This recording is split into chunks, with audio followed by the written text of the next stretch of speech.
As we continue to work our way through the chill of winter, it's about to get hot here, both on and off the track at Club and Angle. With all the relevant details, I caught up with the General Manager of Racing and also part-time Social Affairs Manager, Mr. David Wonson.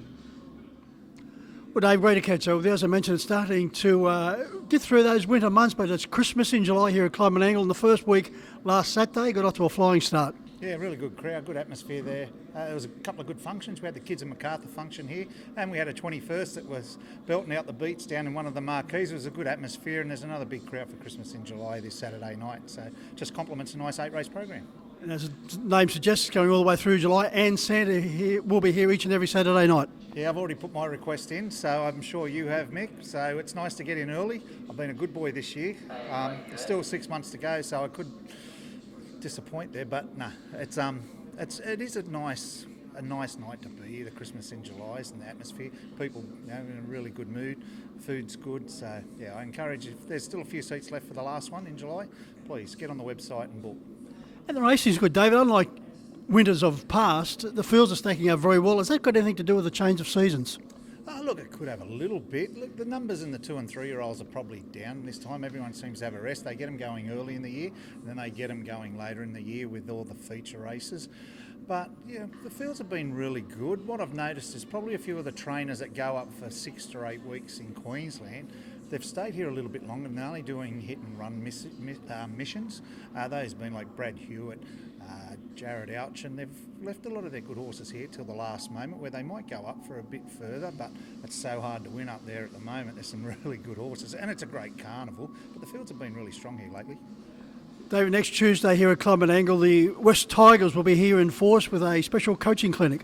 Yeah, look, I'm going to get out there and just show them probably where they've gone wrong the last few weeks, but I might refrain from that. Maybe what we'll do is we'll just get all the kids here. There's over 2,000 pre-registrations already. It's going to be a great crowd, huge amount of kids running around. Please get it. There's a lot of activities for the kids. The footballers, the first graders are going to be here. We've also got a dual sulky ride between a couple of the West players that will be announced. That'll be during the afternoon. Josh Gallagher and the Morris clan will look after those guys. So it'll be a bit of fun for everyone. You have been warned to leave the boots and headgear at home. Your days are over, David. Just leave it alone. Yeah, we're all good armchair coaches, aren't we? We can all coach a State of Origin team from the armchair, but no, I'm really looking forward to having them all out here. And as I said, there's over 2,000 pre-registrations, so please get on there, pre-register your intention to come out here and have a good afternoon.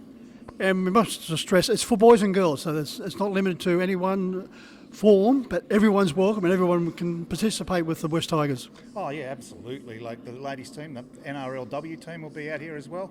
So you only had to watch those under 18, under 19 girls perform this year. New South Wales girls, they were sensational. And the women's series, 3 games, it was a great series to watch as well. So yeah, no, encourage all girls and boys to be here next Tuesday. You're wearing your Eureka hat, and things were starting to look a bit shaky with the Eureka, with unfortunately Extreme C going amiss, and I really feel for David Hewitt, one of the real nice guys of harness racing. For that to happen to him and the connections of Extreme C was very disappointing. Then Frankie Ferocious put in a shocker.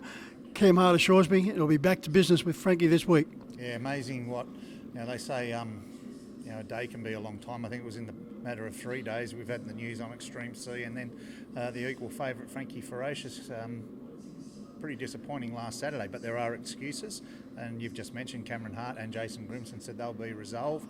They did go 150 and he was on the chewy pretty hard during that run, but I'm sure Grimo will have the horse right. He's got the right pilot. I'm sure, I'm pretty positive he'll bounce back. I'm sure the TAB want him to bounce back because he's their slot. But he's still favourite in the TAB. Be interesting out of the Rising Sun, because there is genuinely a couple of spots. Wayne Later, Western Jewel spot is now up for grabs as well as the Singos. So, if you're going good this weekend, a couple of those feature 3 and 4 year old races, Australian bred, I'd be reaching out, I think. There's certainly a long list of exciting Victorians putting their hand up too. Yeah, look, they're very strong. Dominated by Clayton and Emma. They've got a few horses going around at Melton this Saturday as well. That could be the Lost Storm raced in it last year. He's back, so that'll be interesting. But I think the next fortnight, I think you'll see some shakers and movers. They can't hold for too much longer now. Given what's happened, with Extreme C not there, unfortunately, Frankie Ferocious does have to bounce back. Like, you can always forgive one, sometimes you can't forgive too. So it'll be interesting to see how he goes this weekend. Racing Eureka Night, David, is going to be of the highest order, but we're also excited about the fact that Jessica Malboy will be performing here. Yeah, amazing to have someone the calibre of Jess Malboy that'll be here. The interest already is amazing that we're getting through our socials. She's just a headline act, presenting the trophy and stuff like that. It'll just be an amazing experience. We've got another headline act that's going to be announced very shortly as well. That'll be providing some live entertainment, which is a bit of an anthem that they'll be singing, which I think everyone will appreciate. So it's a really good activity. It's starting to come together. Once again, the race will be fantastic, but it'll be the experience that we provide here that everyone will be talking about as well. And Dave, one of the other big races on the card, keenly sought after this particular trophy, is the driver that wins the Indigenous JC Caffin Plate. And the conditions have changed this year. Yeah, a slight change of the conditions this year. We're going back to how it originally was. It'll be a standalone event. So the previous year's winner always gets the invite, that being Leighton Green. There'll be a premiership drawn up, so you would have had to have been licensed for the 2024 season. There'll be an email going out to all those participants and some socials that they have to register before August 1, their intent to be considered. There'll be a premiership drawn up of those participants. The top 7 come October 8, which includes the Tuesday, October 8. The premiership will be the top 7 will be selected. There'll be the opportunity for 2 invites. That'll give the field of 10. If those invitations aren't issued, it'll be the top 9 from the premiership. So a slight change to it, but it's going back to where it traditionally was as well, and that's Breeders' Challenge final day. Victorian trainer driver Scott Rains, on a previous visit here, David, only a month or so ago, I had the chance to interview Scott in front of the wall over there honouring JC Caff, and he was absolutely thrilled by the fact that the Indigenous people were being respected in that way, and his background, being a very proud man in that regard, he's keen to get an invite. Oh look, it's just not restricted to people in the state. I encourage everyone from all throughout Australia, any Indigenous driver, please participate. Put your name down, show the registration. As I said, there could be an invitation there, or it could be part of the premiership. So please, I encourage everyone to get on the email, put your intention down to be part of the series, and we'll get back in contact with you. It's looking good here at Club Menangle. Yeah, it's looking really good. It's just a little bit wet. Wouldn't mind a few weeks of some good weather, but anyway, we're going good.